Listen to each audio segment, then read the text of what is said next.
Okay, welcome back. We've already finished doing this high detail area back here. So basically we've taken care of most of the difficult modeling tasks, okay? And the rest is going to be pretty much smooth sailing from here on because we're almost finished.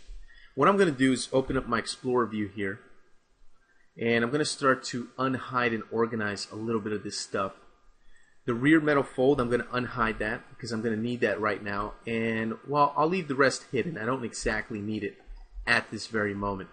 So what I'm going to do is I'm going to look at my image here. And you notice that we have these rivets. On the metal fold, we have these rivets here that go all around our object. We have several of them. Now the good thing is that even though we have many rivets, each rivet is identical. So all we need to do is create one rivet, and then we can just duplicate it over and over again and just place it on our model. So that's what I'm going to do. And to create a rivet, I'm going to go with a primitive shaped object that most closely resembles the shape of the rivet. And that's going to be a cylinder. So I'm going to create a polygon mesh cylinder. I'm going to come over here into my front view. Rotate this 90 degrees this way because that's the way it's got to face. Take the base and V subdivisions to 1. Now the subdivisions here for the U, you probably want to go with something a little bit higher. Maybe I'll go with 24 since that looks pretty good. Make it look nice and round. Okay.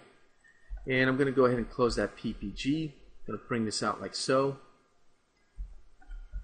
Now, I'm going to take the front polygons. And then I'm going to go to my context menu and choose invert selection. And then delete those other polygons because I don't need them. I only need these right here. And then the rest is going to be pretty easy. I'm going to go to edge mode and select all of these edges. Then I'm going to go ahead and go to my context menu and I'm going to do a split edges with split control. That way I can use the PPG to control where I want this. And I'm going to want this somewhere like around here is pretty good. Then I'm going to take these polygons here, hit Control D to extrude them.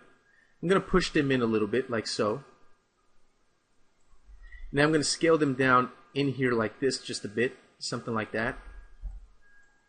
And then what I'll probably do is take these edges here, that loop of edges, as well as this loop of edges, and I'm going to bevel those. Give that some rounding. Increase the distance a little bit to create something like this, which looks pretty interesting. And then what I might do is I might take this edge here, that edge right there, then I'll do is subdivide edges evenly to make a split in the middle. Select that loop right there. And I'm just kind of winging this. I'm just kind of making this up as I go. Maybe I'll take these edges and pull them out a little bit and then bevel them. See what kind of interesting type of shape I can come up with. So maybe I'll increase the distance here to maybe 4 or 6. Yeah, 6 looks not too bad. Okay, that's pretty good.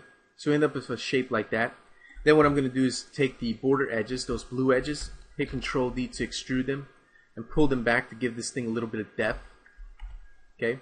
Then I'll probably just take the whole thing, freeze modeling, and scale it down because obviously it has to be smaller than the way that I have it. Now I'm just going to move it into position, maybe here in the image in front of this guy here, and then scale it down so it fits. And now I'm going to come into my front view here, and I know that I have to adjust this, so I'm going to just move this closer to the object here. I'm going to push it until it kind of touches and goes into the metal a little bit. And then here you can see it's overlapping, it's not placed correctly, so I'll just move it up so it looks good on my 3D model. So now I'm kind of going with a blend of following my reference image, but also making sure it matches up with my 3D model pretty good. So there we go. What I'm going to do next is I'm going to change the name of this and call this Rivet 1. And every time I make a duplicate, the duplicate, if I go ahead and duplicate this, look at the name, it's going to be called Rivet 2 automatically. So Softimage is going to intelligently rename that for me based on the original name. So I'm going to take this one, I'm going to place it around here. And I'm just going to adjust the placement a little bit so it matches up a little bit better, something like that. Then if I duplicate it, Softimage is going to think that I'm trying to, duplicate it and offset it. So I'll just delete that duplicate. I'll duplicate over here. If you don't want Softimage to basically try to mimic the offset behavior when you duplicate, hit Control Alt and D to duplicate. Instead of Control D, hit Control Alt and D, and it'll ignore that behavior. So I'll just move that down to right there. Hit Control D, move that down to right there. And just basically make duplicates of this and populate this entire area with these rivets. So it's pretty easy. Because it's very redundant and very easy to do this, I'm not going to go ahead and waste time on the video going over every single rivet. Just go ahead and do it on your own. Duplicate the rivets and place them around your object wherever you want or according to the image. Your preference, your choice. So go ahead and do that on your own. I'm going to do that, skip ahead in the video, and I'll meet you when I'm done. Okay, so I just finished populating my back area here with all these little rivets.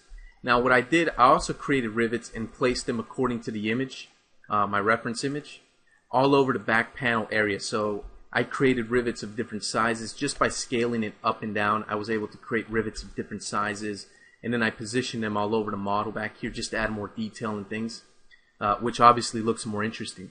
Okay, so that's going to do it for the rivets. What I'm going to do is basically end this video here, and in the next one we're going to start to clean up and start wrapping this stuff up.